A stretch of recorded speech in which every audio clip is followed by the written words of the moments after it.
It's John Pollock and Wei Ting coming at you moments after the Double or Nothing event from Glendale, Arizona. How are you tonight, Wei? This morning. Mine this morning. I'm well.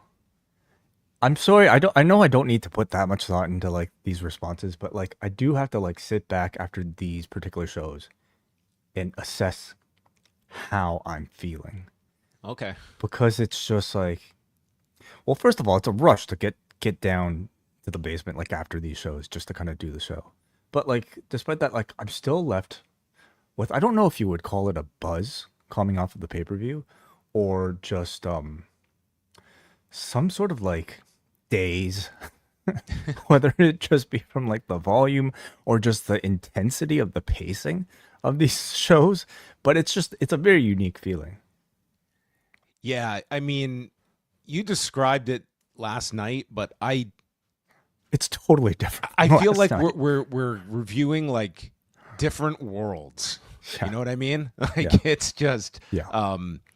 very different. And this is where like I feel like this. Okay, again, like I don't want to derail the show and talk about tribalism, but like people who are constantly like maybe favoring one over the other. Do you realize you're often at times comparing two shows of almost different genres?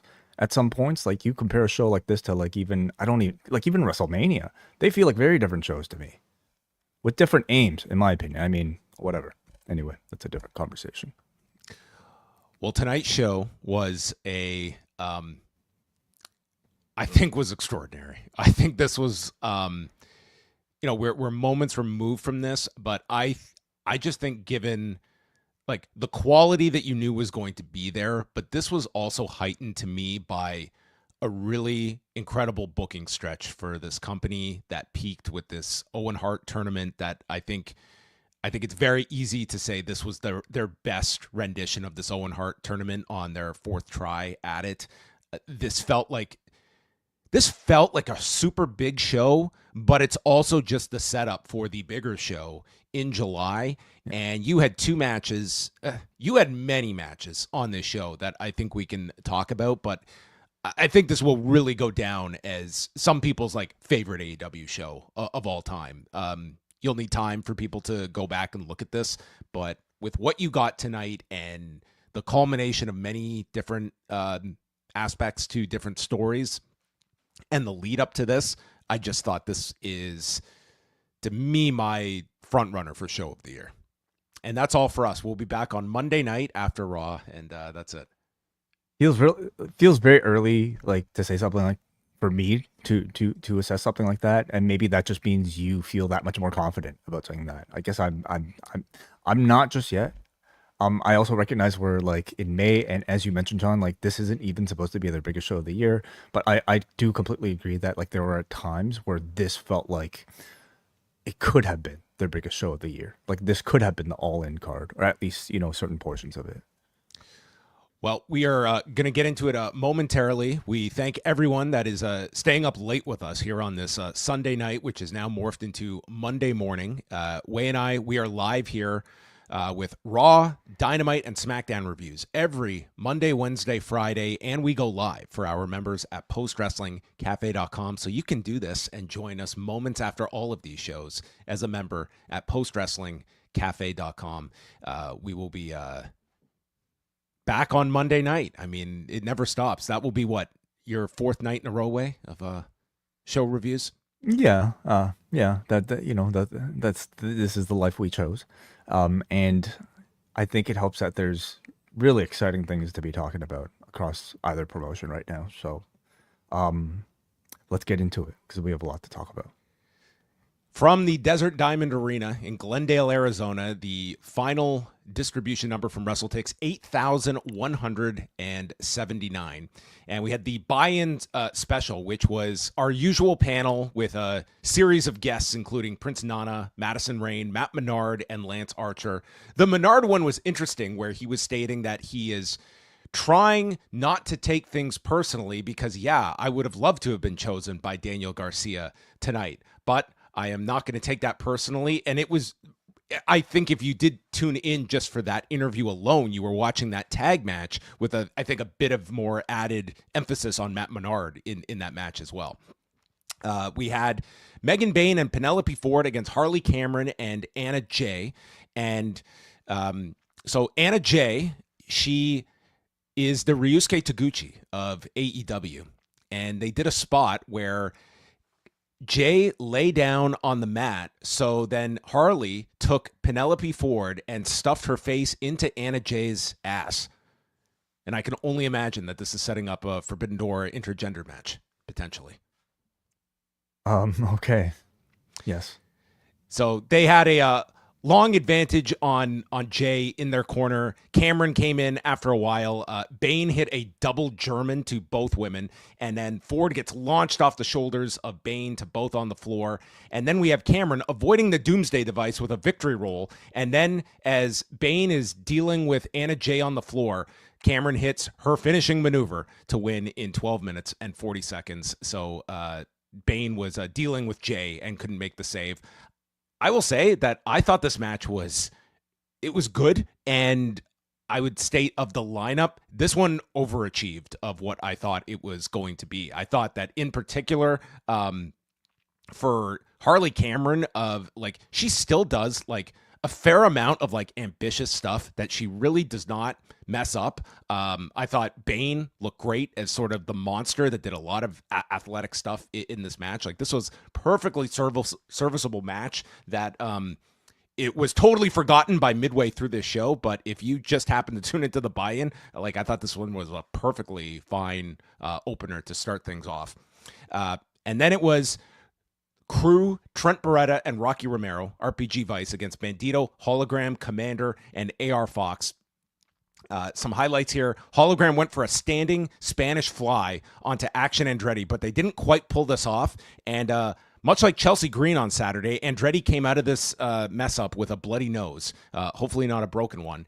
And Commander then does his rope walk, and he had to pivot here and then just go down to the edge of the apron into a springboard Rana, but save that. We get a four-way dive spot by all of the baby faces, and then they all come off the top with 450s or shooting stars, and we get an assisted 21-plex with Bandito pinning Action Andretti in 13 minutes and 25 seconds. Fine for your TV style multi-man match. And I would say these were fine quality TV level matches. And they only decided to go with 2 matches on the buy-in, which was totally fine by me instead of just loading this up with more matches. Yeah. I did not get a chance to watch either of them. You were trying an experiment tonight of how you would feel. And you had... I feel pretty confident in saying I don't think I could start wrestling until after 8 o'clock. And even that is cutting it close, now with having to put 2 kids to sleep. So I was also wanting to see how I would feel after not watching the buy-in, to see if I would feel the exhaustion that I usually do with these sort of pay-per-views, because I hear so many people complaining about us complaining that these shows are too long. And so I thought maybe the buy-in is not something I need to watch, because I don't think they intend for everybody to watch 6 hours or however many hours. And I'm full of energy right now. Well, we go on to the main show, and we're kicking off with the first Owen Hart Cup final with Mercedes Moné and Jamie Hayter. And Hayter beat Billy Starks and Chris Statlander to get to the finals, while Moné beating Julia Hart and Athena. And we're getting chants for both women at the beginning, and a lot of the focus was on Jamie Hayter's back, which I really wish we did get that one big segment, detailing the injury, because it was so crucial to this match, and I feel like they danced around it on television, but the sit down with Renee, it was I'm not going to talk about my back injury to Renee. People know it exists, but I think that would have, to me, added another layer to Jamie Hayter if we went through that whole struggle and being gone for 15 months. That to me was a compelling part, and compelling enough that it was the story of the match, physically. Agreed. Mm-hmm. So, Hayter takes a Meteora as she's hanging from the bottom rope to the floor, and then we see Moné hit the Three Amigos, which there is a tie-in because Arizona is where Eddie Guerrero was actually living when he died in 2005. Hayter hits a desperation lariat coming back here, and then on the floor, Jamie goes to leap off the steel steps and slips. And this was like, there were a series of like botches on the show, and almost all of them, I would actually say maybe all of them, in fact, were all pointed out by the announcers, and they just ran with it. And in many cases, they replayed these spots and just made it like this is, like Taz said at one point here, that this is pro wrestling. This is a sport. It's not supposed to be smooth and pretty. And it's like, if this stuff happens, we just roll with it. We're not going to try and cover this up. It's like, that's a part of the match. I kind of like that philosophy. Now, I don't think it could be employed in every instance. So there were a number of botches on the show, and I thought about how I felt about them in the sort of context of the match. For the most part, botches like this one, I think in some ways still fit with like the fiction of the match. It's a sport. Not every UFC fight has a perfect landed punch, you know, for every time somebody attempts one. Not every jump off the staircase into a drop kick is going to look perfect. And I think that's fine to replay because it's an event. It's an event that might affect the rest of the match if this was a real sport. Again, I say that only sometimes, like I remember that one fight that Francis Ngannou had where he was on John Anik's desk, and the desk gave out before Ngannou could lift up Cain Velasquez, and happens, and the table broke. Yeah, but I say that you shouldn't maybe rely on that every time, because all throughout the evening I kept thinking about Zelina Vega's botch 619 and how that was a botch that unfortunately did derail the match because it was supposed to be the finish and because it was a 619, and there's really no great way to like follow up with that. You know, like it really is just unfortunately an embarrassing one. So again, I say like sometimes you could do this, you could treat it like it's a real thing. Sometimes it's best to ignore it. Yeah, and it was interesting because there were like many of them that they did replay on this show. We see Moné with multiple backstabbers, again, really focusing on the back. And then as she goes for an O'Connor roll, Jamie Hayter catches her in a choke. And this was maybe the loudest the crowd got for Hayter, where they truly believed Jamie Hayter could win this. But Moné rolls over on top, gets to the statement maker, and then it's further damage to the back as Hayter is moved to the center, and she eventually gets out of the hold. There's an Ushigoroshi, and Hayter hits a big sliding lariat for a great near fall, her best near fall of the match. And Moné then blocks a Hayterade. There's a tombstone reversal with Hayter hitting it. And I mean, Moné's kick out here, like the crowd was like thinking this might have been the ending because Moné barely like doesn't even really get her shoulder up here. It's just the like my arm's gonna flail, and that's the kick out. And the Hayterade is ducked, and it's Moné with like a standing hammerlock and goes to cradle her, but in the process like spikes her with a DDT while taking her to the mat, which I don't know if that was like the intent, but this actually looked like a pretty cool finish the way it was done. Finish, like it looked like Andrade's hammerlock DDT, right? Yeah, into like a rolling, into like the rolling cradle. And cool. This is how she catches her. Like this was the finish. 21 minutes and 17 seconds of just outstanding match. Like I thought like this was really, really stellar. And by the end of the night, it was not match of the night, but I thought this was just a tremendous opener as well. And then they showed the graphic right after of, we'll get the graphic later in the night actually for the All-In match. I would say like the qualifier, this wasn't match of the night, should not be any slight on any of the matches on this particular on this show. This was like, if you were in like the top 4, that's, for some people, like pretty high praise. It would be like a match of the year candidate. Yeah. I think for me, it's interesting to like go back and think about Mercedes a year ago and how like you and I think a lot of people might have had doubts about her AEW run, you know, from I would say a pretty weak introduction to like a series of matches that I think were maybe not to like the expectation that maybe a lot of us may have had. Looking at the run she's had since, boy, has she shut any of those criticisms down. Not only does she look so comfortable in this company right now, in this role, she is excelling in a company that demands very high in-ring quality. And I thought the chemistry that these two had was really outstanding. You know, the combination of Moné's very like high-paced, technical, sort of like chaining style of wrestling with like Hayter's incredibly like hard hitting power offense just like meshes really, really well. Even when Monet was working a little bit slower, as the heel here, her targeting of the back was still like compelling and intense, I thought. So the crowd was really, really with Hayter, I would say, throughout the entire thing. And while I know you, John, like, and a lot of people were predicting Jamie Hayter to win this one, I think you talked me into it. By the time we were done the preview, it was like, this is the biggest match you can do. And like, my idea was like, that's a match you can go to at a point, but like, play it now. Like, this is your big show that you're building to for the summer. And by the end of it, it does make a lot. And this is like Storm versus Mercedes. Like, yeah, this is the biggest match you can make. And this is probably the show you should do it in.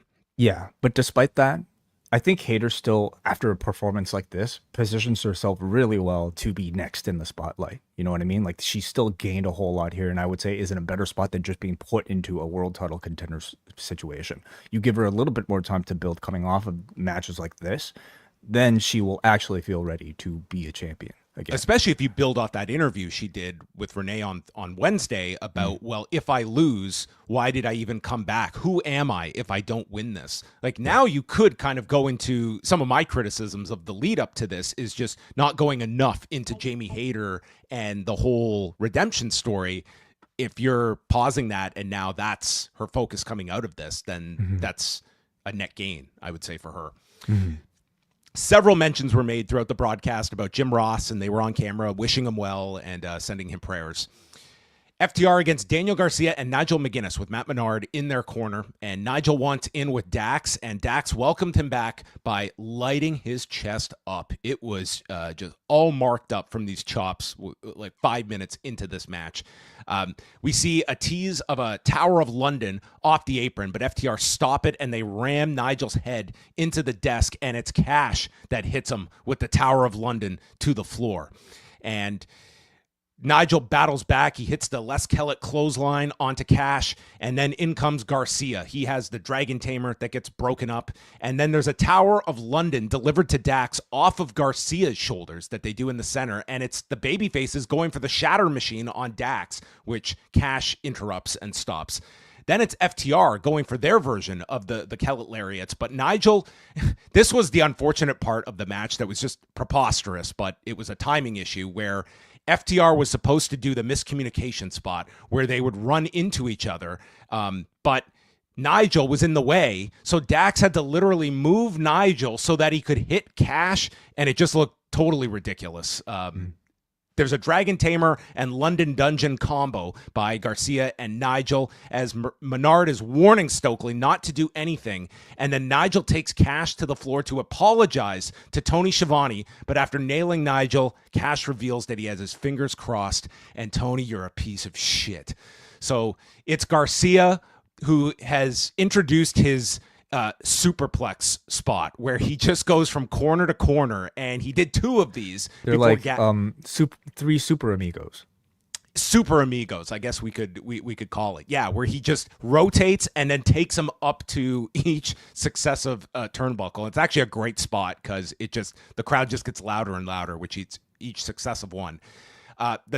Nigel took the Shatter Machine on the floor, and Tony is going to check on him, and FTR is threatening Schiavone. So now it's 2-on-1 against Garcia, and he ends up getting placed into the sharpshooter, and Menard and Nigel are taken out of the equation, and Garcia passes out at 22 and a half minutes. I would not have expected this match on this loaded of a card to get this much time, but they went 22 and a half, and afterwards Menard and Tony Schiavone assist Nigel McGuinness. I thought it was a strong match overall. To me, like, I was pretty captivated by FTR's very excellent heel work. I think they continue to like have unlocked a very interesting, unique charisma about this particular heel run. They're great at taunting and riling up the crowd. And Tony Schiavone, I'm expecting this one to continue, perhaps with a Nigel singles match. I also expect Garcia to be redeemed in the storyline somehow. Yeah, I'm very curious if Garcia maybe ends up maybe alongside Copeland when he returns. Like, he should be coming back pretty soon now, unless he wants to sit out and follow the Oilers for the rest of their playoff run. We'll see. Wonder. The stretcher match. What did you think of the match? Overall, I liked the match a lot. It was it sounds so weird. Like it was kind of like middle of the tier on this card, but I mean, middle of the tier on this card is still like a 4-star match. Good. It was. I feel like I'm grading on such a curve when we're talking about like this is. I thought Nigel looked very good in this match overall. Like I think like you can still do quite a bit with Nigel, whether it's just selective times like once a year or something that comes out of this. But you would get the sense of like perhaps you tease doing like a big injury angle with Nigel, and that prompts Copeland's return, something like that. I could see Nigel doing any of the shows that might be in the UK. Like I could see him do something for Forbidden Door. Yeah, that would be a good place to have him come back, and you could do like this injury angle with him, and he comes back for that big show potentially. Right. Something to necessitate it. The stretcher match between Ricochet and Mark Briscoe. So Ricochet attacks him from behind before the bell even starts, and so we get the rules were outlined on the pre-show by Ricochet that you do have to put your opponent onto the stretcher and then into the ambulance and close the doors.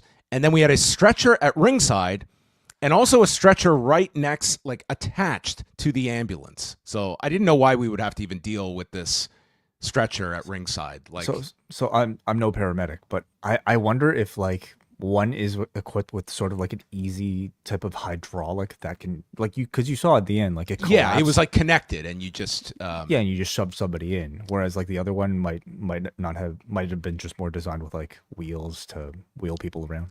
Well, I mean, I don't know about in Arizona, but I know in Ontario, you always have to have a spare one in case you're going to do a shooting star press or a froggy bow in the wild. And you don't want that to be attached to the ambulance. You want to have that one for all your tricks and stuff. Okay, right. Yes. Mm-hmm.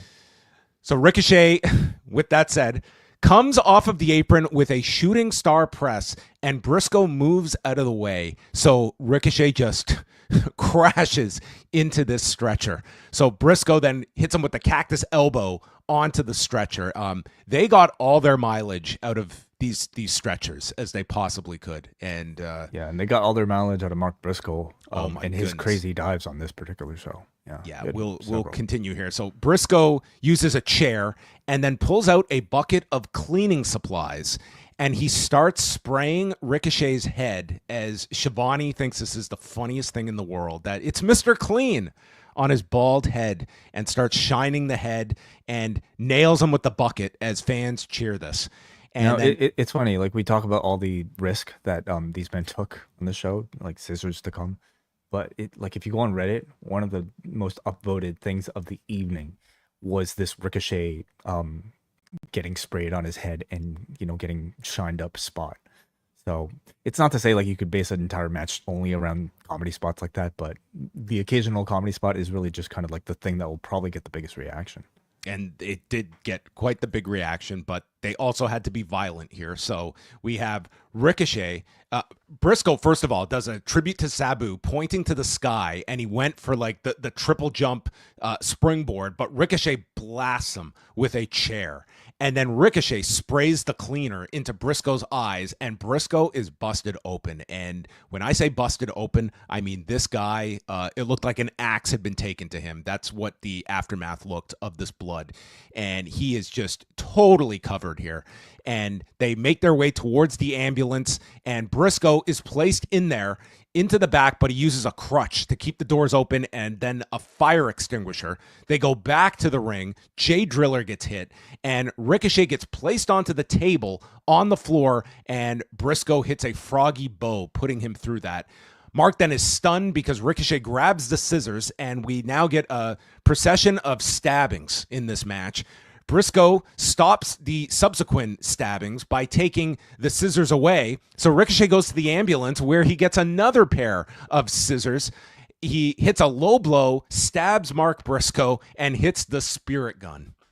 I love the idea that the deadly blade stab to the face was the precursor for the ultimate fatality, the spirit gun. Sure. And then Briscoe is tossed into the ambulance, and the doors are shut in 16 minutes and 20 seconds. And the final image was a shot of the scissors next to a pool of blood on the floor that they isolated. This was an exceptionally bloody match, and I would have loved to have. Well, I mean, Briscoe was probably totally content with this when they said, "Hey, we're going to need you in like 4 hours. Could you not shower or clean yourself?" And Mark Briscoe was a team Could player. you actually cut yourself up more in the next few hours so we have some fresh blood for the main event? Yeah. Can you also just keep that shirt on as well? Like, can you just let it just drain all from your head and get absorbed by the cotton? That would be great. Yeah. We want a great visual. A good high intensity hardcore match with I would say a pretty high amount of violence. I would almost say too much for like the initial spot that like seemed to draw the blood. You know, I would have, if anything, I feel like the scissors would have drawn this amount of blood. But I mean, I don't know if you can really control how much blood flows from your forehead. I think Mark Briscoe is a fantastic brawler for this particular style, and this match really kind of put him into a great showcase. Ricochet continued to show absolutely great, strong heel work, and in the end, it felt like a really great appetizer to Anarchy in the arena. Yeah, let's also throw in the fact here, like you had 8,100 people, and this crowd in Glendale. I mean, I don't think anyone can complain about the length of the show when this audience, like there were no down spots for this crowd on this show. And there were... I don't know if I agree with that completely. Are you talking about the in-between match at the end? Yes. I specifically listened for that match, and it's like, yeah, they were not going insane for that match, but they were hardly like sitting on their hands for that match either. Yeah, but I also feel like that match was designed to be a down spot. So they didn't work it like they were there for a down spot. But they didn't. But there's no match you could have put in that spot. Anyway, there's a lot more to discuss there. But it wasn't like the crowd was like on a high the entire time. They did need some level of come down before the main event. The Hurt Syndicate against the Sons of Texas for the AEW tag title. So we had MVP on commentary and MJF in the corner. So early on, Guevara just runs into a big slam, and MJF starts attacking Guevara on the floor, and he's playing to the audience. So this was tough at the beginning because you had MJF playing such a big heel to the crowd, yet the crowd were all cheering for Lashley and Benjamin for the first half of this. And so Lashley then does this incredible looking spot where he takes Guevara onto his shoulder, flips him over, and then turns it into a Dominator. And everyone's just wowed by this. We have Dustin coming in, and he busts out the Code Red. He hits the Unnatural kick onto Shelton Benjamin as MJF is dealing with Aubrey Edwards. So then Guevara comes in. He hits a shooting star press to Lashley on the floor, and the same time, Dustin hits a crossroads onto Benjamin for a near fall, and MJF offers Benjamin the diamond ring, stating this is taking too long. Lashley tells him to stay down on the floor, and you're thinking Lashley and MJF are going to have a falling out. But then Lashley flips out of a cutter, lands the spear to Guevara, but then Rhodes yanks Benjamin out of the ring, and it's MJF who rakes Rhodes in the eyes, winds up with the diamond ring, but Lashley stops him, and instead spears Dustin through the barricade and then high fives and embraces MJF. So in fact, they are aligned, and this was when the audience had like a reason to boo Lashley. And Guevara goes for a dive, and this was just ill-timed because Benjamin was supposed to catch him with like this dramatic knee strike on the edge, and just the timing was off of it. But it sets up the step-up knee and a super kick for the win, and the champions retain in 12 minutes and 36 seconds. I would say of the main card, I thought this was at the bottom of our show. I thought the action was solid, and the crowd was very hot for all of the sort of MJF shenanigans here. But I guess ultimately, if we're going to look at anything on the show being like a Dynamite sort of angle heavy type of match, this would probably be it. I thought the match was successful in continuing their story, you know, which it seems like it's being that MJF, despite being officially a part of the group, might have ended up being unintentionally a bigger problem for the Hurt Business than they thought, at least to start. So I guess the question now is, should we be suspicious of signs that MJF may be intentionally sabotaging the Hurt Business from within, or is this just a genuine mistake that he was making? Yeah, and playing up at the end, like Lashley is Lashley embracing this guy, or is Lashley just essentially leading this guy along? Like he's got his own plan here of MJF at the Right. end. Who is actually going to turn on the other? Yes. Yeah. Kazuchika Okada against Speedball Mike Bailey for the Continental Championship. So early on, Bailey hits the crane gimmick, as it's being called by Taz, and Okada lands a dragon screw and would work on the knee. Bailey connects with a Falcon Arrow, and then a shooting star press lands on the knees. Okada then hits him in the body.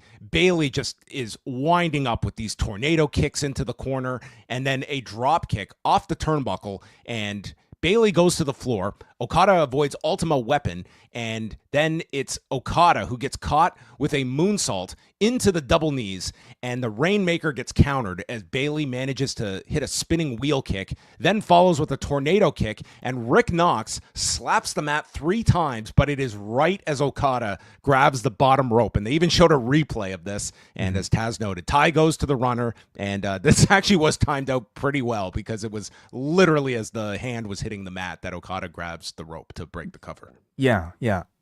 I feel like in the past, like Knox might have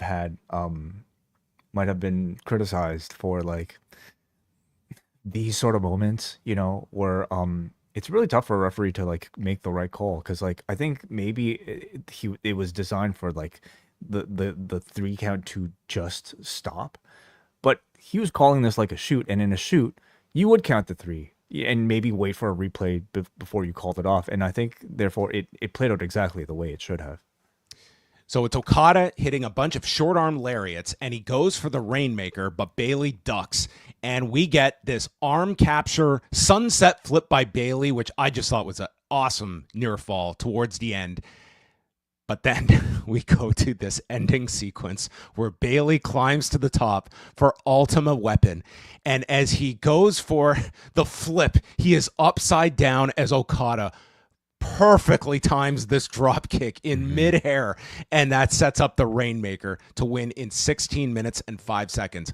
I thought these two were excellent. And then this finishing sequence was out of this world. Like this to me was, pick your closing sequence in terms of the timing and athleticism involved, and both having to have no margin for error. They pulled this off so well. I really thought this is the match, I think, on this show that will get forgotten because it was amazing. I thought these two were just so great together.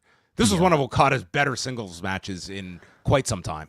Oh, absolutely, yeah. I was really interested to see the meshing of styles here, and I thought the result was quite fantastic. You know, you have Okada's very relaxed, like almost stoic tone, which complements Speedball's like kind of fast motion, intentional corniness really well. Like as personalities, I don't think they could be any more different. And I thought it resulted in like a really great heel babyface dynamic.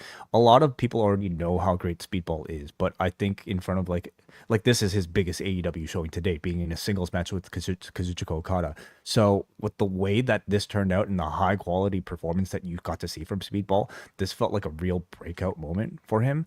He looked so amazing there with his flashy kicks, and I think like the incredible spatial awareness he has with those like the spinning kicks too, like always almost perfectly landing like on target despite starting from like a pretty far distance. I think their timing was really amazing in both instances, and this finish I think will be hopefully remembered by the end of the year because it was absolutely amazing. So it caps off like I think what has been an excellent first few months of introduction for Speedball in AEW. Yeah, and one where like his biggest showings were like the 3-way at Dynasty, and then tonight, like their matches where, you know, he has lost, but he has been, you know, such a great performer, and he's been linked with top guys on top of it, and I think he's come in as strong as you could imagine here. And yeah, I thought this was just a tremendous match here in the middle of the show.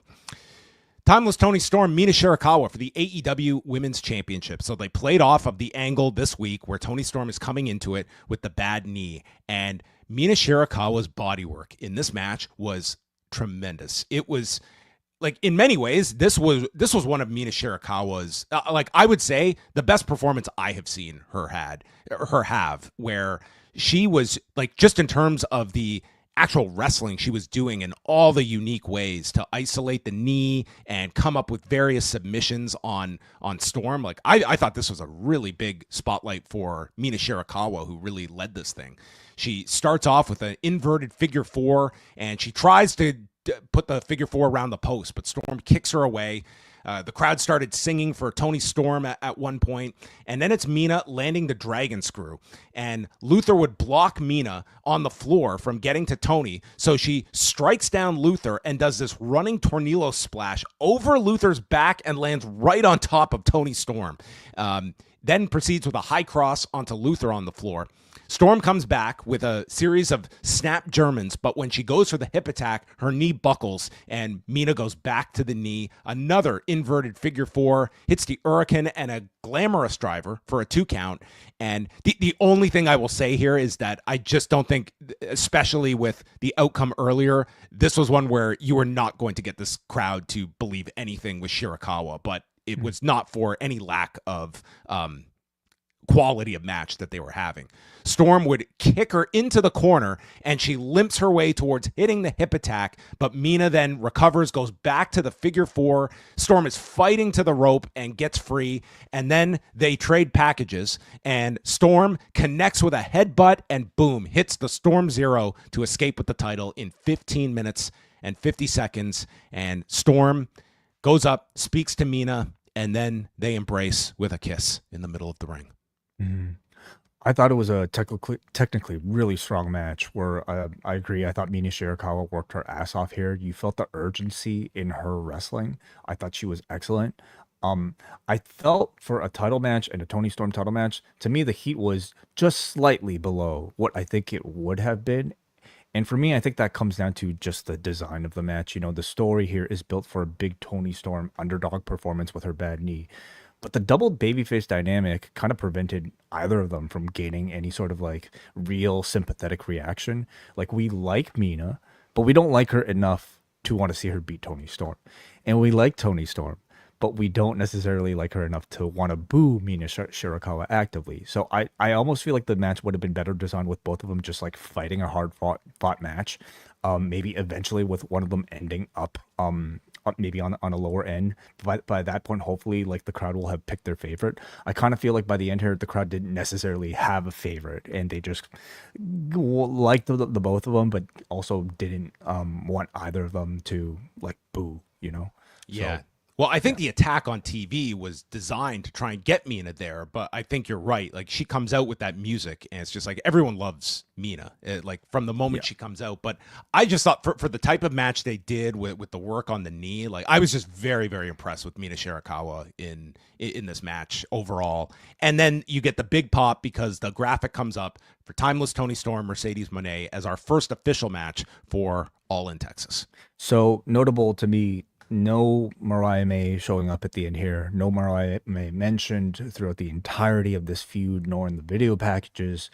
So can we assume at this point that it means something that they've ignored Mariah May for so long? Well, only 5 more days left in the month of May. Okay. I mean, you're not referring to the status of a contract, or anything. I mean, it feels very obvious that they are, even when they mentioned that this is Toni Storm's 4th title reign. She won it at Grand Slam Australia, memorable night, like, just not even mentioning Mariah May by name. Like, I think they're very purposefully not mentioning her. Mm-hmm. And like that's my take from it. Like, unless things change, and if they do, I think you'll see Mariah May back. But at this point, it feels like she's just kind of out of the picture, and there's no acknowledgement of it. Yeah, I felt it could have been a way to just play with the audience's expectations to lead to a return tonight. But the fact that we didn't get it tonight doesn't mean we won't get it on a later date. But it just leads you to be more suspicious about her status. That's all.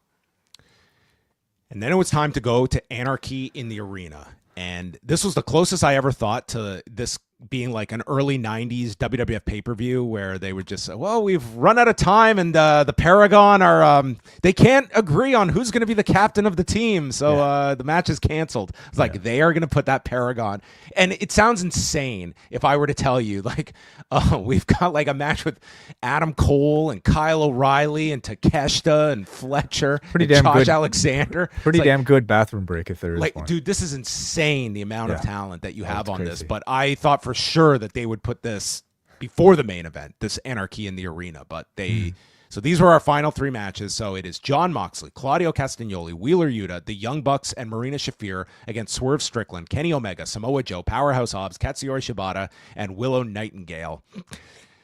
Cover your ears. Aw, shit. Get on your feet. This is Anarchy in the Arena. And I don't know, Somebody put Justin Roberts up to that. And I think my guess would be Justin Roberts came up with this and somebody said, yeah, that's a great idea. Go for it. I mean, I actually thought it was a great idea. And I think it fit the tone of Anarchy in the Arena perfectly. It's just like, to watch Anarchy in the Arena, you have to throw any expectation you have of professional wrestling completely out the window. If you have any sort of like just framework of like what a pro wrestling match should be, it's not that. And I thought the introduction kind of fit the tone of it. It was just No? it was a line. Too much for you? This was too much for you. But what about the drowning pool or like, you know, like all this other stuff? I'm talking about Justin Roberts here, who it's like it's fine. Like I didn't even give thought to this, to be quite honest. Okay. But so first of all, let's talk about the best entrance of the year, and that was Swerve Strickland coming out as Predator. Pretty cool. What is this guy's budget for his pay-per-view attire and entrances? Because it's not an insignificant amount. Look at this. It's pretty awesome. I mean, and he's wearing. Oh, sorry. I thought he was wearing his shoe based on this graphic on his hand. It's like, I'm very tired at this hour, but that is a separate graphic. Sorry. From what I hear, he makes a good amount of money with his most recent contract. So I think it's a worthy investment to put into gear like this. This was amazing. Maybe Jesse should have called this match. That would have been Predator. Yeah. Oh shit. Shibata and Hobbs came out wearing a big black and jacked shirt. Hobbs was wearing that, not Shibata. The budget for his wardrobe maybe a little bit less than Swerve's. Yes. Although it probably cost like $50 to get this printed from one of those stores. The Death Riders pull up in their Ford pickup truck. pretty bare bones. They just arrive and they're ready to go. That's a Death Riders entrance. But finally, we go. We also had Kenny. What was so special about his entrance? His Captain America the shield. Captain America trash can lid. Yeah. Well, yeah, I mean, the tights. Yeah, and the tights too. Yeah, that's great. No, okay. I mean, should I have said Steve really Rogers? Fit the guy that's from Winnipeg? Like, I don't know. I'll tell you why it fits, and I this is only my suspicion, but this match felt the most to me like a pro wrestling match has ever come to the endgame final battle in that movie. So I don't know if like that was part of the inspiration, but it might have been. The thought certainly crossed my mind. Well, do you think that Captain America would pass a drug test though? Like he's literally the action figure that's been like. Do they test for soldier serum? I'm not sure. I don't know. And then Justin Roberts is not done yet. 46 years ago, and we get the Young Bucks version of the Gettysburg Address and this speech that Justin Roberts has to read out about all they've done for pro wrestling, breaking from the status quo, and they come out dressed as the founding fathers. And what was more amazing was that they proceeded to work this match in these ridiculous outfits that were just amazing. I mean, this was so wacky. Well, tonally, nothing about this match is like at all with any of them, right? Like the Young Bucks and the Death Riders should really be like, they don't even feel like they live on the same planet. Moxley should have joined them for this. But it works for the Bucks, you know, like they can totally get away with the this. Bucks. It's so them. They also happen to pick perhaps the worst music to accompany this particular entrance. It was. I so thought they were bad. going to play that music for like 20 minutes when they started. That was our first track. We had a big discussion in our preview. What is the song that they would use to play? And we nailed it. We got these 2 picks. Yeah, I guess we both predicted it. Yeah, I guess the American generic drum beat number 1, Track number 14A. 5. They played this as the backdrop, and by the end it was very effective because they were intentionally picking something that you would have. But they did play it for like what 5 minutes or so. Like it was enough to let annoy it go us for a little bit. Yeah. Shivani calls this the biggest bullshit intro I've ever heard, and Joe has not come out with Hobbs and Shibata, so Swerve is worried. It's like, where's Joe? And he appears at the top of the arena where somehow Claudio has appeared, and they brawl into the concourse, and boom, we get 4 screens as Anarchy in the arena begins. And I am going to try my best, okay? So just... This may be John Pollock's greatest performance. Dude, like halfway through this match, I was just like, you got to make choices here about like what to even include. So we get... This is totally forgotten. Willow got suplexed on top of the barricade, and that looked like it sucked. And no one will remember this spot ever. Mm-hmm. But then the wartime music ends, and we get the Pointer Sisters. And it was Kenny Omega who was calling to the card cam for the music to stop. Yes, and then that's when the Pointer Sisters played. I was so happy to hear this music. And they played it for the right amount of time. I don't think you could have got a full go of this song, but it was a fun shift in the tone for it. Yes, it was. But then Kenny calls for some alternative rock music. Yeah. Let us play some alternative rock music. Play that shit. Did he say 2000s alternative rock 2000s music? Alternative rock music, yes. I think they know their demo. They're looking at their 18 to 49. What does every one of our white male fans want to listen to? Yeah. Drowning Pool. That is absolutely on every one of these dudes' playlists to this day. And it sort of is like the anthem of this fucking new metal. We got era. Sum 41. We've got Drowning Pool. I mean, yeah, but Drowning Pool is that song bodies is even more of a signature. Like WWE used it like 5 times or something like that throughout like the 2000s. I mean, it was for SummerSlam 2001, and then like they used it as like the ECW Invasion theme. Yes. I think they reclaimed it. I think for wrestling purposes, it will now be associated with this. But it's just sort of like a perfect. I'm so angry. Like, dude, they can go. Song. Next year, we're getting Last Resort. Okay, I think they're going to go backwards. Yes, please. So, oh my God. Bodies starts playing, and I won't lie. I'm not. I loved it. It so worked for this, Loved it. As you're watching this, like this is almost turns into a music video. Like it's just nuts. The crowd's going nuts. They're fighting at like this crazy clip, and Shivani, Toni Schiavone, just says the greatest line. This is wonderful. And I don't know why. That was just great. And this match was missing Jim Ross on the call. Oh my God. Could you have imagined?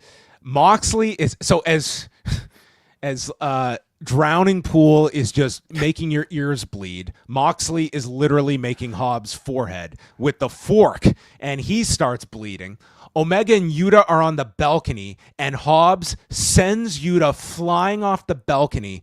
But then Omega, like this was perfectly timed just to this portion of the music, because when he hit this moonsault off the balcony, I thought this was the greatest cinematography that Tony Khan has ever presented. This was outstanding. So yeah, like in conjunction with these balcony dives, the song ends and loops. So it's almost like they triggered like the repeat button with these jumps off of the balcony.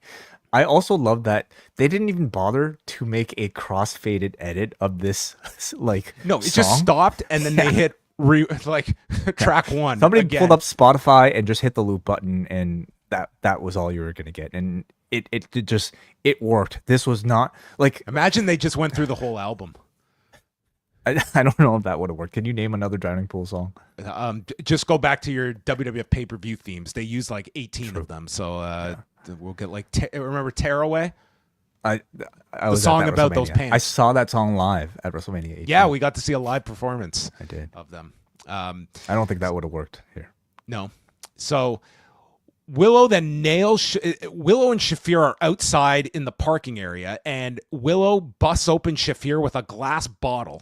Shibata murders Yuta and dumps him out of this garbage bin, and then Shibata wraps barbed wire that's just, around this random cactus that he puts around his kick pad and kicks Yuta in the chest.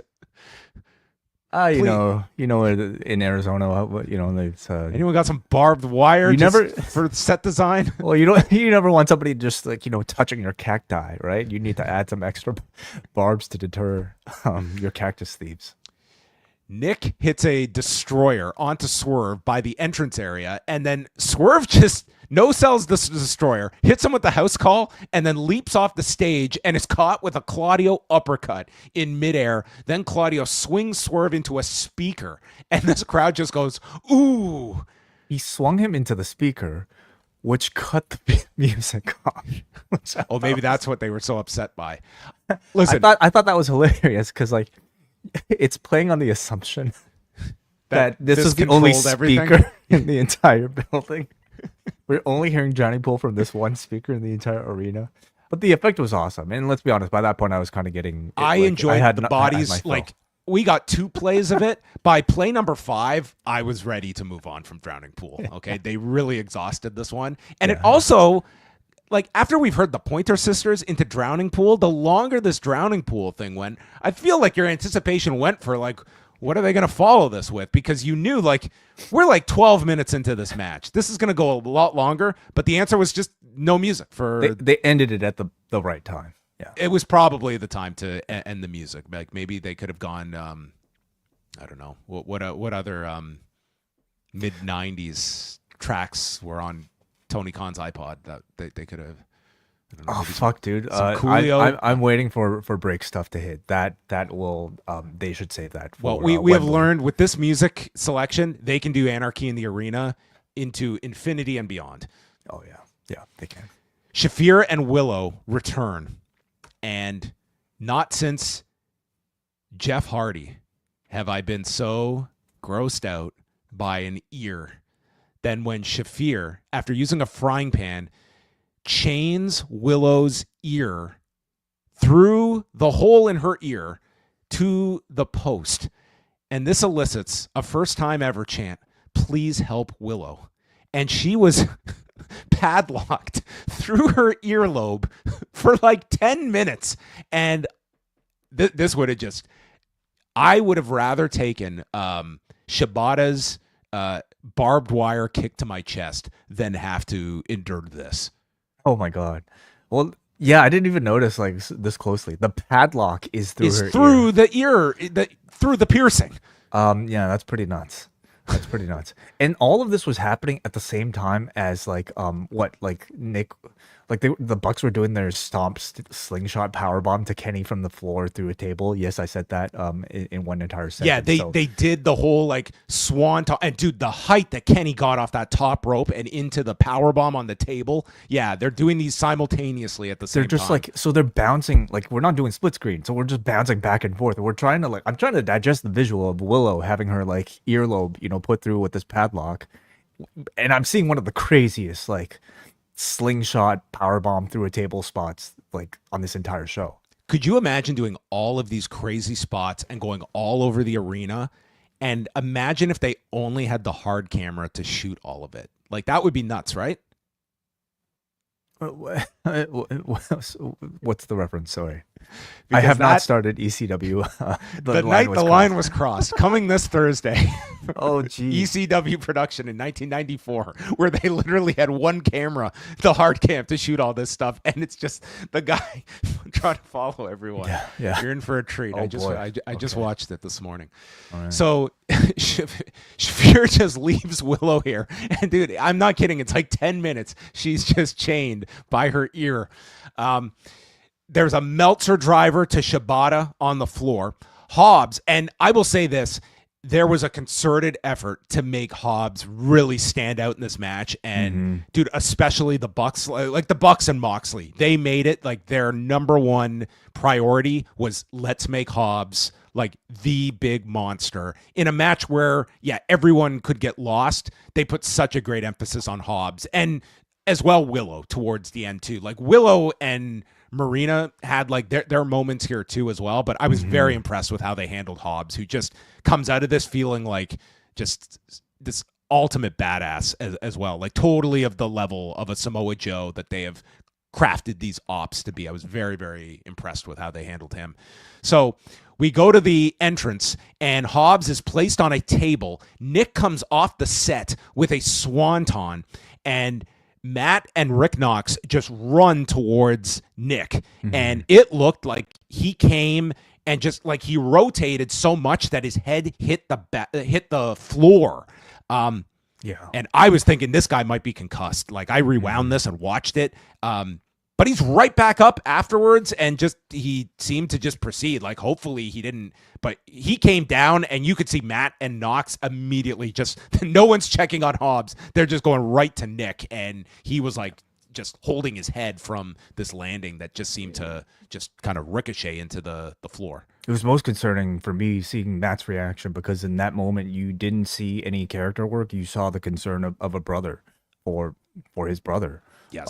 So hopefully he's okay. The fact that he got up and was able to continue the rest of the match doesn't completely negate. No, it's like damage. You don't know what that ultimately means. Like so, this was a very scary moment of a match that had several of them. They attack Hobbs with chairs, then go for the EVP trigger when Swerve returns. I didn't know where this guy had gone, but he is brought back on a forklift. And they have a forklift operator with Prince Nana like directing traffic. And they raise up the forklift and he hits the Swerve stomp off the forklift to both Young Bucks. I think you need some sort of vehicle for these sort of matches. We got two of them in this one. Nana also has the key to unlock Willow's ear, so she is brought back into the match. Moxley and Shafir hit Hobbs with chairs to the back. He just turns around and no sells. Willow joins Hobbs as they take them out, and then it's Willow revealing under her overalls that she too has a big black and jacked shirt on. Then we get the staple gun spot as Nick uses a staple gun on Hobbs. And this was amazing. He's like on one knee and we just get the shot of Hobbs looking down and he smiles. And he's like, and they're on the commentary like, he's been shot. You think a staple's going to bother him? And then he allows Nick to staple him in the forehead before swatting it away. Nick staples Nick and Moxley. Yuta does a Busaiku knee into a staple gun in midair. And then Claudio presses Swerve in the air. He too gets stapled before stapling Matt in the balls, as Toni remarks, "Oh, Dana, I hope you're not watching this." And then it's Marina with a low blow to Swerve, and Marina staples Swerve's tongue. This might have been the best multi-man staple gun sequence I've ever seen. The finest that I have ever seen. And I don't even, I am obviously like kind of like joking, but like at the same time, they put in so much creativity into this staple gun being passed around, like it felt like, well, first of all, I love the fact that like Swerve was the person to take the staple gun here, and like he played, like his role was like he was the master of the staple gun. Like that's him grabbing Mjolnir, like, and he just like he was able to outsmart anybody else who was able to use the staple gun. I love that. Like they put a lot of interesting thought into these like very brutal spots, So Swerve's tongue is stapled, and he showed this off several times to make us all see that there was a staple right in the middle of the man's tongue. And so Marina gets into Omega's face and spits, and this leads to kind of our one, I would say, significant. There were two of them. First, Omega hits a Snapdragon onto Marina. Later, Moxley would deliver a cutter to Willow, and that was kind of what they kept contained to the intergender spots. I think they made both of them matter, though. Like they were building it up like, oh, are we going to do this? Are we going to do this? And then by the time you actually got it, like they felt like really big moments. There's a super kick party all around, including taking out Rick Knox and Prince Nana. And we should also mention that the Bucks also super kick Willow. Swerve then shoves Nick off the top through a table on the floor as Willow lifts up Matt and they deliver an indie taker with Swerve. And then a man in a hoodie makes his appearance, and it is Hook, who attacks Claudio with a golf club, but then just walks off, and he doesn't acknowledge Samoa Joe. Joe is confused, so it would appear that they have moved on without Hook, and Hook has very much noticed this. Hook, by the way, showing up in a I Killed Kenny hoodie with his hood up the same way. I guess he's always been compared to Kenny in a way, right? Like, he never talks. He's just sort of like the guy there. So maybe I guess he should mumble. That should be his promo style. I guess he's trying to tell us, like, in this group of 4 now within the Opps, he is the character who they thought was killed but has actually come back. Is that what we're trying to infer? I think so. Yes. Okay. So, yeah. Like, Hook didn't receive a great reaction here, and I think like we had discussed the possibility of Hook being the one to come back, and I almost feel like this audience was disappointed because we only wanted one person to make a surprise appearance in this match, and people wondered if they kind of played their card with this particular one. It also helps that it seems like he might be going heel, so I don't think they minded, the lack of reaction, I should say. Yeah, like, it was kind of a small part of the match, but didn't was not so pronounced that it was a big thing in the match, but something that will obviously play into the Opps coming out of this. Joe hits the muscle buster and puts the coquina clutch onto Moxley. And you're thinking, like, this could be it. But Gabe Kidd now comes in with the briefcase, making the save. And it's Kidd laying out Omega with a pile driver, reuniting those two. And then Yuta puts the thumbtacks into Omega's mouth before the EVP trigger. Then there's a giant swing to Omega with the sit-out drop kick, and Moxley puts on the bulldog choke. They have nearly murdered Kenny. Maybe Hook should have left the hoodie for him. And Joe breaks it up, and this crowd, like, they cheered so loudly. And I don't know so much that it was like, oh, he saved Kenny here. It was, I feel from this audience, they just did not want this to end and just wanted this to keep going. Yeah. The Death Riders obviously now have the numbers advantage with Kidd out there, but then it's Joe dragging the others, and Mark Briscoe shows up looking like a corpse in dry blood from head to toe. This was like our Eddie Kingston tribute moment, because he was very reminiscent of Eddie's look. I guess probably minus the gas. Deliberate verbiage from you, because I think it's very clear that this would have been the Eddie spot in the match. It's what it felt like to me. If not this spot, then I think Joe's save would have been Eddie. Joe, like, Kenny, think about this. Like, it is Endgame. Like, Captain America is getting beaten up. Like, it looks like it's over. Eddie Kingston on your left. Like, coming in for that big save with that huge reaction would have just taken this amazing match to another level. Somehow they felt the need to, bring in a Mark Briscoe here. Like, Mark Briscoe had no ties at all to any of this story, really. So it just felt like his role here was to, like, be some sort of surrogate for Eddie Kingston to even out the numbers. Disappointing if that is the case, that, like, I'm guessing he wasn't cleared. But listen, like, Briscoe is a great substitute, like, if you're looking for a similar style of, character, right? Yeah, I guess Eddie Kingston wasn't going to be able to run out and do a somersault off the stage. No.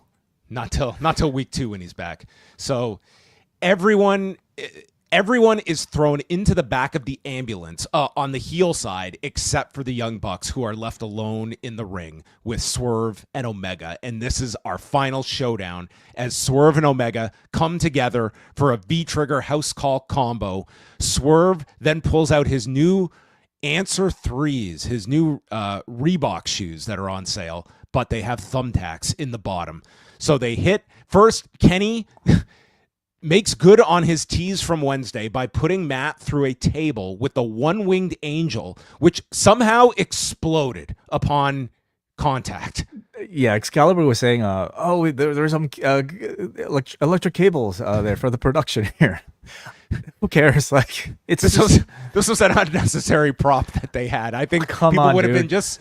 This whole match is about unnecessary props. The entire match is about things that are unnecessary. What's better than a one-winged angel off a stage through a table? Explosions. Yeah. Add explosions. Basically. Does it look cool is all it needs to be. And then it's Swerve with the tacks on his shoes, hitting the stomp onto Nick Jackson. He gets his win back after losing to the Bucks in the 6-man earlier this month. 35 minutes and 10 seconds as Swerve shows off the tongue, and then we get the team together standing tall at the top of the entrance as they go to the back. Unbelievable match. Your full five. This was something to behold, and not for a second did this drag. Not for a second did I had no I knew that this match was probably lengthy, but I like did not feel any of this. I was so entertained for these 35 minutes and 10 seconds, and I just thought this was like a really like we were watching like a Hollywood like fight scene extended for this amount of time, done live in multiple locations. One take. Like, I was just super impressed with all of this, and it was like everybody contributed in this like really I would say the only person that was maybe a bit of a background figure was Shibata in this whole thing. Like even him, I think he has his limitations. You understand. And you know what, if I was gonna pick any, like I didn't want to see Shibata doing anything too nuts. He got the barbed wire spot. It was like it was a body that was in this match, but like it had this great babyface win. It had, the teases of Moxley being beaten by Joe. You had Omega and Swerve together. You had the elevation of Hobbs. I think this was the best that Marina Shafir has ever come across in AEW in a match setting by leaps and bounds. Willow, one of the few actual matches she's had recently. Like to me, this was just a total home run. Yeah, it's kind of hard to like put my thoughts about the match into words because I think so much of the match is about feeling. This match is just really like, it's about the vibes. I mean, try to explain the magic of Sandman's entrance to somebody who just might not watch wrestling. Like, a guy's going to come out and drink beer and walk around the arena to set the Metallica. Like, that doesn't encompass the feeling here. This entire match was essentially that sort of feeling, and I think obviously like the music plays a big part of it, but it's also just like the feeling in it. It's not a match that you can criticize or even discuss for like botches or like how clean even camera shots might have been, because I think part of the point and a major part of the appeal of it is chaos, is the feeling that you should be like discombobulated upon watching it. And for me, for any of us to like feel that sort of strong of an emotion coming off of like a professional wrestling match, is pretty special. There's no other wrestling match like this, and it's years upon years now that they've been able to create this feeling while continuing to sort of hone like what these matches are. I think this was the best example of whatever this match is. Yet, it's the type of match that lifts your state to just a pretty high level and just kind of keeps you there for like a solid 30 minutes. I certainly didn't feel the time. In fact, like I would have been perfectly happy if this continued, as long as they had enough creativity put into it, because that I think is the key. They put a lot of creativity into every single moment, especially towards the end. So God, this was amazing. Yeah, if we go back to like show number 1 of Double or Nothing, and you were to tell me like there's going to be a signature match that's part of Double or Nothing every single year, like just imagine if this had been 4 teams of 4 coming out to various card pairings. The casino gauntlet. Remember that? Who are the clubs? Yeah. Yeah, But if we're to create what was supposed to feel like a Infinity War or Endgame type of battle with AEW's versions of the Avengers, I mean they completely achieved that. Look at this, between the Opps with like Kenny Omega and Swerve, and I would have add to that Swerve feeling like I would even say like a main character coming out of all of this. Yep. They and Willow, of course, they more than achieved that. This was, man, this almost felt like it could have ended the Death Riders, but obviously this is only the prelude to it. Well, there should be like the idea, this is it would make no sense for the Death Riders to just go back to regular operations and all this. Like, this should be a massive blow to the Death Riders, and now Jon Moxley is going into his toughest title challenge to date against Hangman, and it's a weakened Death Riders. Like, they have suffered the blows of this loss, and like, I think it's great that they had this big match, but there needs to be repercussions from this as well. Like, the winners should all move forward, and there should be consequences for the losers that they and not like physically selling stuff, but it's also like a big shot at the Death Riders. Like, they have been damaged from this ultra big loss by the AEW contingent. I completely agree. I also think, though, if that was the case, I wonder if that could have been established in the lead up to the match. Like, we're excited enough for this just because of what Anarchy in the Arena represents and what it is. But like, could a storyline stake not have been introduced to add even more to this? But what would that stake have been? Well, what is it? I mean, you're saying that there are consequences. Well, what are the consequences? I'm saying it's like the Death Riders are now like in disarray from this. Like, they are not this dominant group anymore. What does disarray actually mean in story? Like, are they not going to be listening to Moxley? Are they going to leave the group? Like, what do you mean by that? I think like all those types of things. Like, this is not a group that is now they're on the defensive instead of being this group that has like just run roughshod. Now it's like they've been weakened. That can be like I wish they hadn't like sent their members away so often that we've had in these last few months, because I think that it feels kind of like a retread to have Moxley go into All In where he doesn't have all his backup. And it's like we've played that like twice now with Moxley in the recent months. But that would have been something from all of this as well. But just Moxley, like, just this guy who's so supremely confident in himself. Now his confidence has been shattered from this debilitating loss. And here's Hangman, who's on the roll of his career. And just all of this, like that. This All In, it's the balance of power for AEW that is at stake. Yeah, I'm very curious to see what role like a Swerve, Kenny, Opps, what role they'll play in the lead up to Paige's story in All In, because we're going to All In with Paige as the main character. But I think all of these guys should still play some sort of supporting role to help Paige get there. Yeah, because you would think Swerve could still somehow stay attached to the Young Bucks potentially.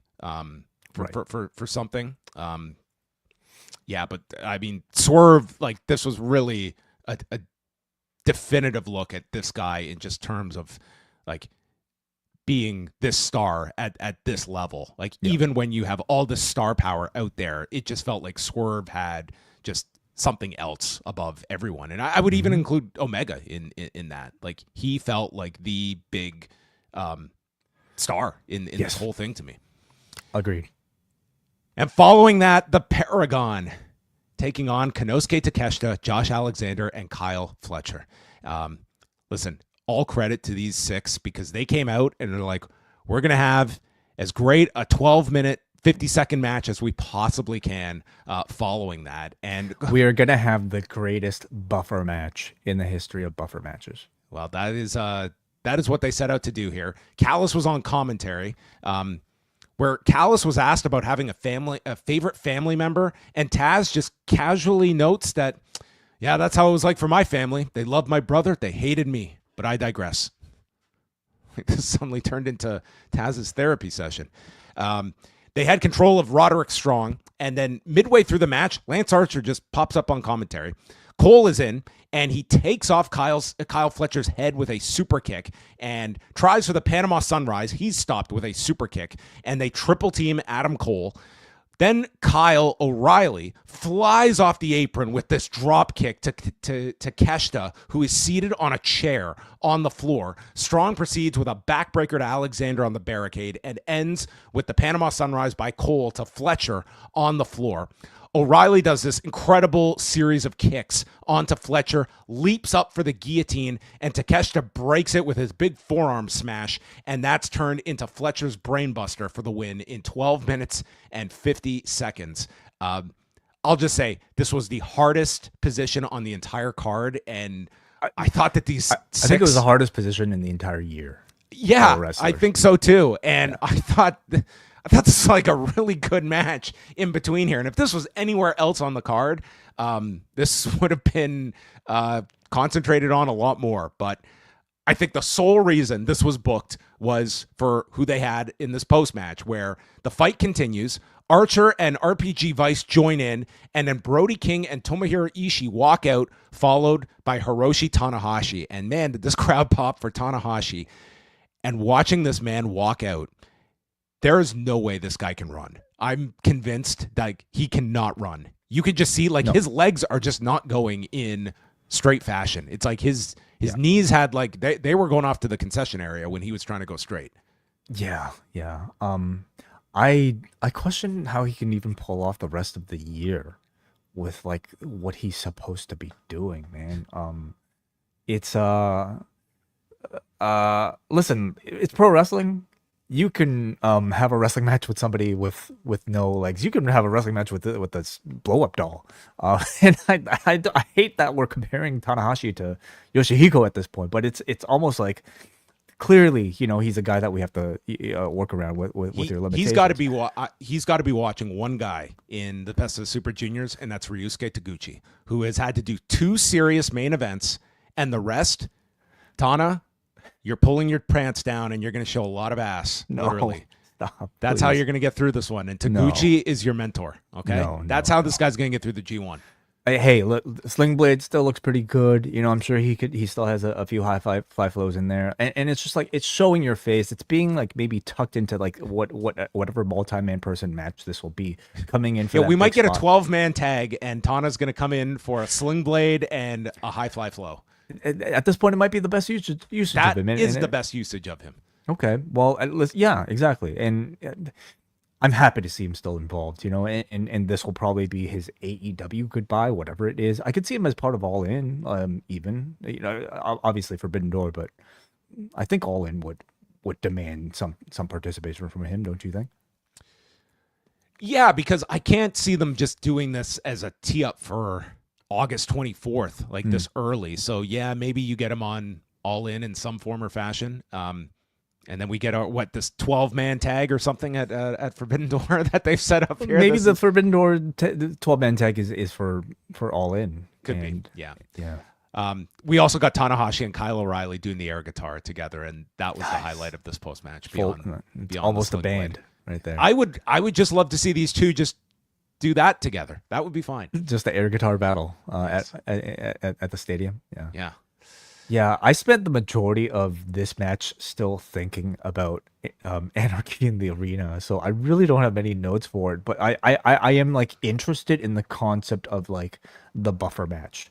And honestly, if people watch this show and this watch this match on its own in a few days, and I bet you will be that much more impressed just watching this on its own. This is a really, really good match. Yeah, in the past, okay, we know Vince McMahon's booking they would have put the women's match there, right?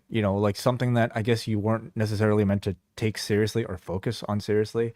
Tony Khan's version of the bra and panties buffer match is having Adam Cole, Kyle O'Reilly, and Roderick Strong against Konosuke Takeshita, Josh Alexander, and Kyle Fletcher. And this was clearly much more effective, at least in terms of just making you feel like this was a worthwhile addition to the show. He could have put anything here, and anything else would have failed. Or nothing, Way. You could have just done the big two at the end. I don't think so. I disagree. I think the crowd, they cared so much about those matches. like I don't subscribe to this idea that you need a come down. For most matches, I would agree. For Anarchy in the Arena, I would not agree. I think you needed something in between to just let people digest. And I think the role of these 6 was to let us digest while also seeing their very, very, very proficient and perfect wrestling ability at the same time. But I watched this match almost like they were like pretty pictures in front of my screen. And I was grateful for it. I thought it had a role. So they made some announcements for so June 4th, it's that first of 2 4-hour specials with Fyter Fest in Denver. So Kenny Omega will defend the international title in a 4-way on that show. And they're going to do matches on Dynamite and Collision this week with like an international flavor of people from various countries to determine who get those 3 spots as the challengers against Omega. So Wednesday has Josh Alexander against Brody King. And then on Collision, Máscara Dorada against Hechicero and Claudio against Commander. So this 4-way is going to be spectacular, and it's probably going to get a ridiculous amount of time on a 4-hour show. Oh, yeah, absolutely. Like, they could go the hour. I could totally see them going close to it. Yeah. Who are you thinking right now in the match? I think that they will put in, for sure, Claudio. I'd say Brody King or Josh Alexander. You could really do a coin toss on that one. I think they could put either one in. I'll say Josh, and you could like Dorada or Hechicero. Like those are very different options, but let's remember this 4-way will be 2 weeks before Arena Mexico, and also before Forbidden Door, which will involve CMLL talent. Right. So yeah, I would say Brody King. I'm going to say Máscara Dorada. I'd prefer Dorada for like the type of match that they are going to have here. Like I would love Kenny and Hechicero in a singles match, but for this 4-way and what they're probably aiming to do, I think Dorada would be the option here, and I don't see Commander being the one to go through here. I don't either. Yeah. They could surprise us. Yeah, they probably won't. And then it is time for the main event with Hangman Page and Will Ospreay for the Owen Hart Cup final, and we are by this point it's around 11:45. I had no fatigue in me, and I had a super lengthy day today. I sat through Lilo and Stitch, which was quite the undertaking. It was a theater that was packed with children. Okay, that was Lilo. Sounds like Stitch. Anarchy. It was Anarchy, yes, and I was hitting the floor. So first we get, I love at the beginning we had this incredible Hangman video package recapping the last 3 years, going back to his first title run in 2021, 2022, and getting back to the man I want to be, for the husband and father I know I can be, and how 2 years of my life has been spent on Swerve. And they're showing like he's standing next to this crib, and we're seeing the shots of the house being lit on fire, and just tying pretty much like this whole run going back to when I lost that title to the man that we don't talk about anymore due to NDAs. And then it's Ospreay, where we get pretty much highlights of his speech from Wednesday on the arena speakers, which credit to the production team for getting the working speaker back in order to get this Will Ospreay speech out. They happened to find another cardboard speaker that was working that could feed the sound the rest of the arena. So, I thought both entrances were awesome. Like to the point they set the table so well. Like this is. Like some people were disagreeing and thought Anarchy in the Arena should have closed the show, and especially after seeing it, I don't agree. I think that it was certainly challenging to try and follow that, but I'm glad they went with this option and ended with this because it felt even that much more important. I couldn't have imagined this being in like third from the top.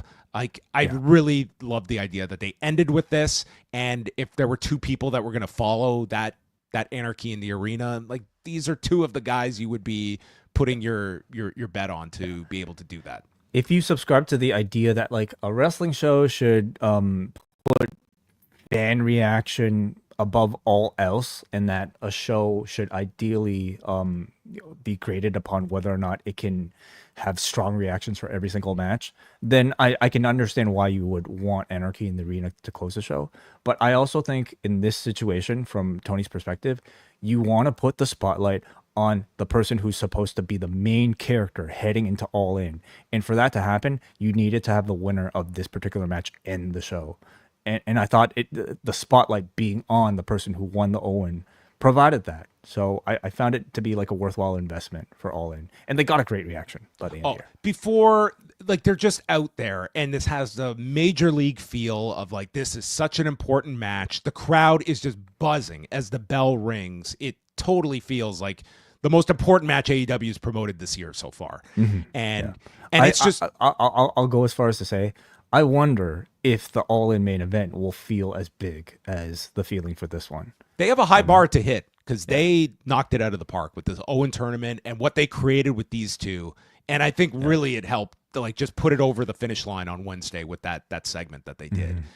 It's starting slow, and the idea here that the announcing was very strong in this match, and explaining that, you know, Will, he goes so hard, and there's eventually a time that catches up with you. He also is concerned with the audience, and Paige has no focus on the audience. He is purely focused on Ospreay, and it's just each guy trying to introduce things, and then boom, we each get an attempt, one at the buckshot, one at the hidden blade, as they retreat to their neutral corners.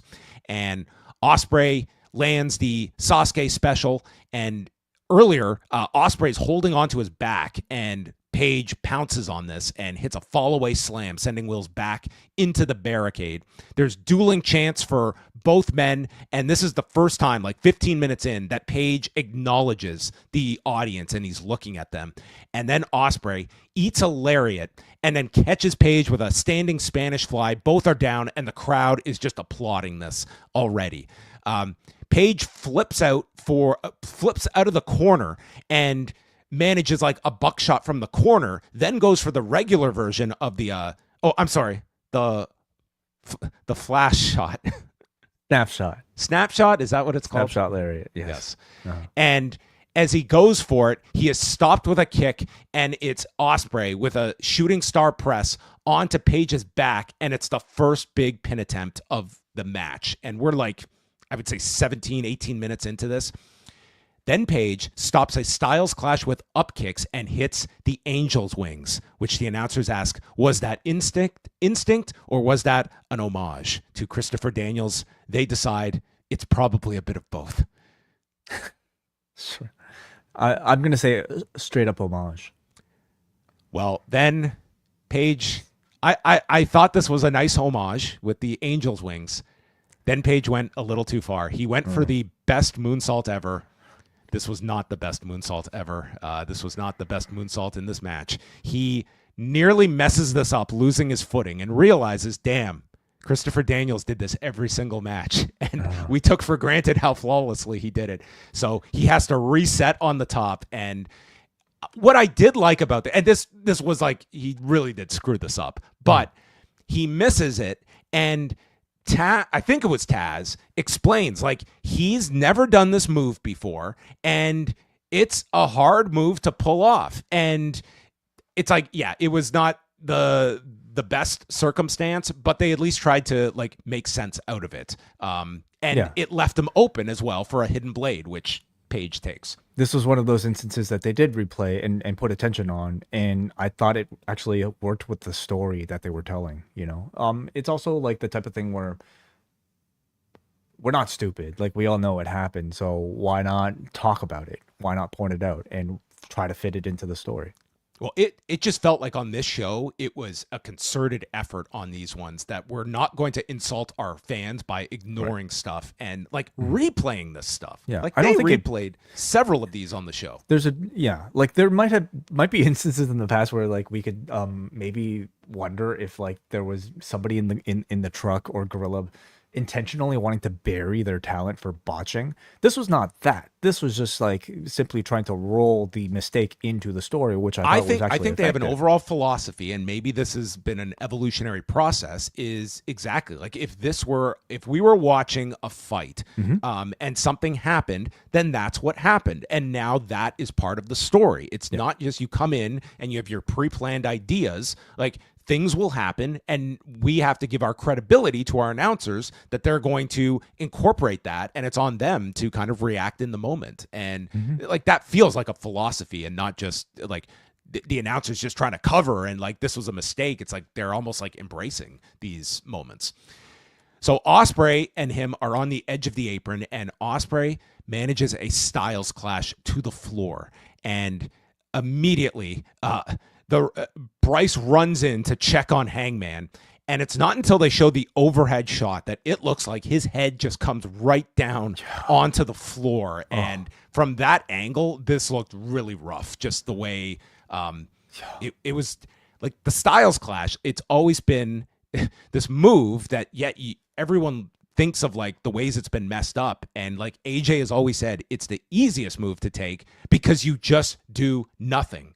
But it's so ingrained at times that like doing nothing, it's just your body is just so wired differently. And you're adding the height here of coming off the apron. And you're tired, like having like and 30 you're like minutes deep. We're like 25 minutes into this match at this point as they're pulling this off as Very well. scary. Yeah. So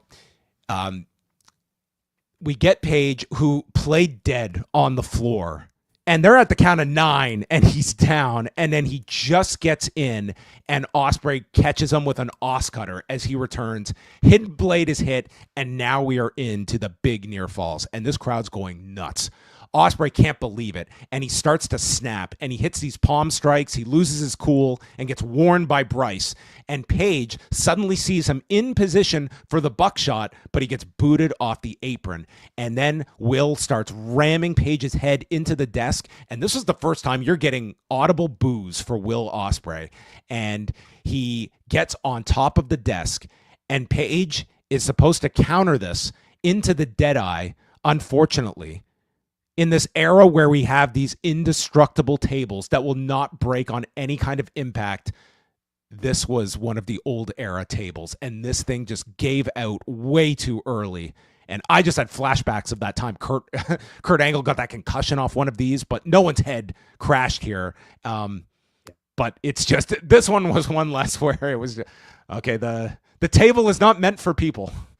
Yeah, and again, this maybe following like the botch on with the best moonsault ever might have like, I'm sure these two and Paige were probably like hard on themselves for some of these mistakes in succession. But it's again, I thought there was a miscalculation maybe in doing something like the Deadeye, because like when you account for the jump that you need for the Deadeye, it just kind of adds a different level of pressure to the table that I wonder if it would have been possible, at all.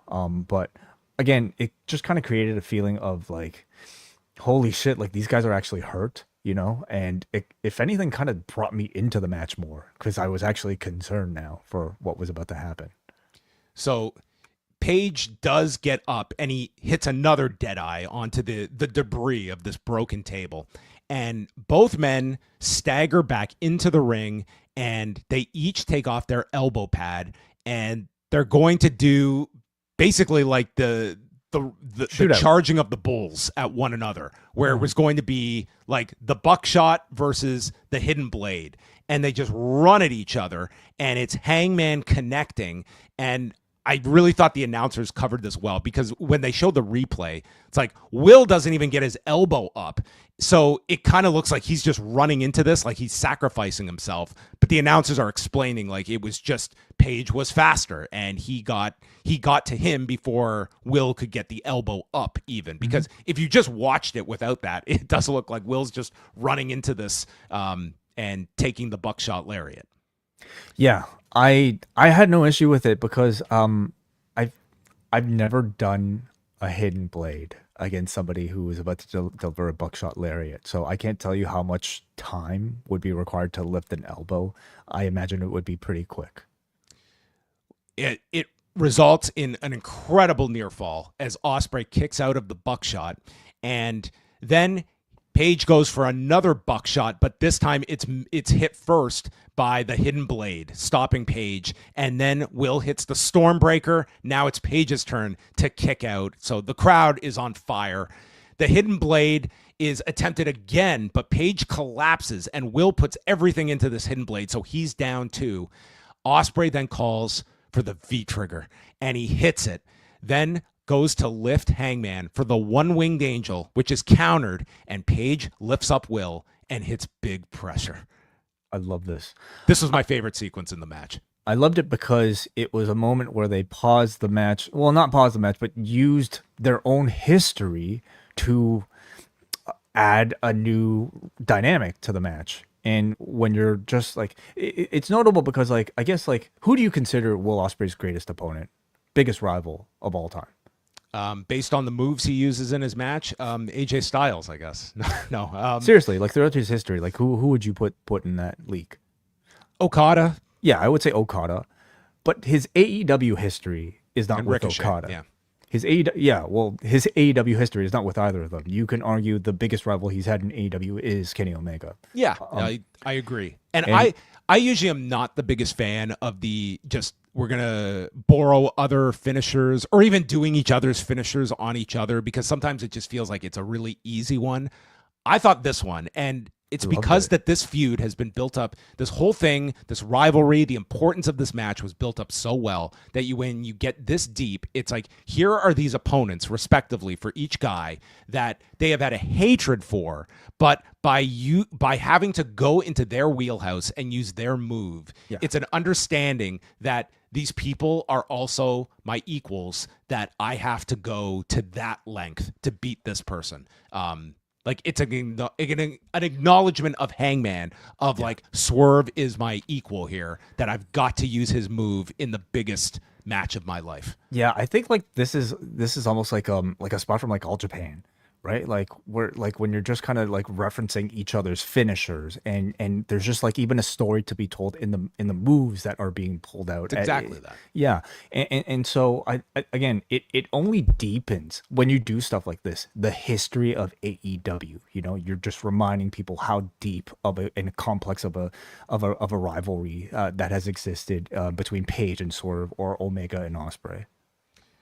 So after big pressure, Will survives, and there's a buckshot and Stormbreaker, which each get countered, and Page connects with a lariat, and boom, hops over to the edge and hits the big buckshot, and he pins Will Ospreay in 37 minutes to move on to All In Texas. We get the graphic. Page walks up to the Owen trophy while Ospreay is dejected back into the ring, devastated from this loss. So Page returns to the ring. They stare face to face, and Page extends his hand, and Ospreay accepts. Yeah. Man, I just gotta take a breath. Like it. Thank you for all the recaps, by the way, John. You've done a great job all through all podcast. This was an excellent match. I think in discussing this match, and I think like in discussing this match years from now, you can't just discuss this match in a vacuum. You have to discuss it in the context of this card and the fact that despite there was a buffer match here, it was still really feeling like reeling from, and I think competing with the fumes from Anarchy in the Arena, which was like one of the craziest matches I've ever seen. And I think like these two had to fight for the reaction. Yes, the anticipation was certainly there for going into the show, but by this point, 4 hours or however long into like we're like 12 a.m. Okay, like we're at like 12 something a.m. here, this deep into the show. Yeah, it was after 12:30 that the show ended. This is like if you include like the 1 hour buy-in portion of matches, like we're talking about a 5.5 hour show. These two, despite like how over they were and how anticipated this match was, they still had to claw and work their asses off and nearly kill themselves in many instances to get the type of reaction that they did, and they completely got there. I thought by the end it completely affirmed like, so it's interesting because like, you know, I talked about like Shirakawa and Toni Storm and how like they're both baby faces, and I got the sense the crowd didn't really know who to cheer. Here you had two baby faces, both incredibly strong in Ospreay and Page. But I think while not really vocalized, I think this crowd certainly wanted to cheer for the cowboy in the desert. And that by the end, as the match was progressing towards its finish, they made it more and more clear that they wanted Hangman Page to win over the other guy that they really like. So the show ends, and I think like it completely achieves what it's designed to in that you are spotlighting Hangman Adam Page as the main character of AEW, and the one representative of the company to end Jon Moxley in this Death Rider story. So very successful there. The show was incredible. I thought like this and Anarchy in the Arena are two of the top matches you are going to see on a pay-per-view. Like that was 70 minutes of just extraordinary wrestling on a show that this was far from just a 2-match show either. Like I really feel this is a high bar for me personally for show of the year. I honestly, my immediate reaction was this was like one of the best shows that I have seen. Like the level of quality on this show was just spectacular. So it was, this show could have gone another hour for me. I wouldn't have even complained about that. It continues to tell its audience that you have to watch an AEW pay-per-view, and that however many times they choose to do one of these a year, if it's to this type of standard and creativity, then you're giving your audience their money's worth. So it completely, I would even say, lifts those expectations higher for an AEW pay-per-view. And I think All In kind of has its work cut out for it, because I wonder if we'll end All In. We don't even know the card yet, but it's got to be at least as good as this, which I think is a tough task. So you come out of this, and we do have the story from Wednesday of Will saying, if you beat me, I will help you, in the lead up to Moxley. The way that's designed is that you would think like Will gets his favor, or if he helps this guy, because I could really see them running this one back at the O2 Arena in August. Okay. Like, you mean a rematch? Yes, with Page and Sure. Ospreay. Yeah, I could too. Yeah. Again, it might be more worthwhile than like any sort of interpromotional match that you could do, between a New Japan talent or an AEW talent. And would you change the title though? Because I think that would be too soon for Page, if Page were to win. I think it's the similar dynamic as you have for this one, where it's like you can make your arguments either way of like who can win this. And I would say like I don't think it's necessary that Will has to win it either. But I think that atmosphere would be amazing. Like compare it where this one, where it was like 50-50, and in London, just think about what that crowd dynamic would be like, where it's like 100 for Will instead, and Page has to come in. I think it would be nice, but it would also come potentially to the detriment of a Hangman Page that you would have just put so much into establishing as a lead babyface. Why would you, coming off of All In, feeding him Jon Moxley and the Death Riders, put him in a situation where he would get booed in front of an audience? I think it's just situational. It's like it's an away game. Like you're going to enemy territory, which London is going to be, and that's going to be the case no matter who faces Ospreay at the O2 Arena. But like, to me, it's like I'm not booking Will Ospreay at the O2 Arena in London for just like a match, like to just do a great match. Like I think he's got to be in the kind of match that is going to be like massive news in London. Like here's the hometown guy going for the championship at the big arena. And I think like one thing is for sure is that you get past All In, and from Anarchy in the Arena and with Will in the mix, like you have a real deep bench of different matches and different things to so many different options of where you can go. Like they have really stacked this main event scene of where you can go. The roster, the depth of the roster really kind of spoke loudly on this particular show. So they have no shortage of people to choose from. I think AEW is in excellent shape right now. Maybe starting the year off might have been a bit of doom and gloom discussion, but like the series of shows that they've been putting on together, coupled with these incredible pay-per-views and these amazing matches, is really putting it into great position for All In. And in my opinion, I think it's only a matter of time before ticket sales and viewership and things like that, these metrics will follow. But I think the first thing is that you're satisfying the audience that is there, and I think it's unanimous that they are doing that right now. It just feels like a very like cohesive product that they're putting out. Is like, I think one of many complaints going back like 8-9 months ago was this company that was trying to satisfy everyone, or it was trying to do everything. And in that, I think they were falling short on a lot, because it was so much about what is AEW's identity. And that's such a difficult question to answer. Like, it's a very complicated thing to define. But I think, especially on these pay-per-views, you get the clearest sense of like that identity. And to just look at this as, well, they put on these great wrestling matches, that's missing so much of like what is connecting with people at the moment. Like, yes, you get these outstanding matches, but they have emphasized like these characters and these stories that, and let's be honest, they have also, like, for better or worse, and I think you can make your arguments about how these people have also helped the product, but we're talking about a Chris Jericho that's been off TV, even an Adam Copeland. Like, this is also a younger mix that they have been focusing on.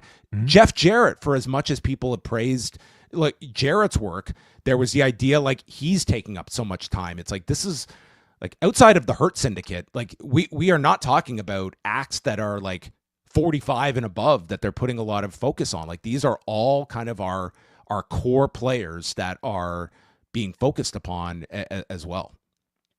Absolutely. Yeah. Yeah. I think they found in Paige like their anchor, you know, like their version of Cody Rhodes heading into WrestleMania 40. And I'm just very interested to see, now that we have a clear focus of who that guy is for AEW, how they continue to bolster him and put the company on his back, because the audience certainly is ready for it. All right.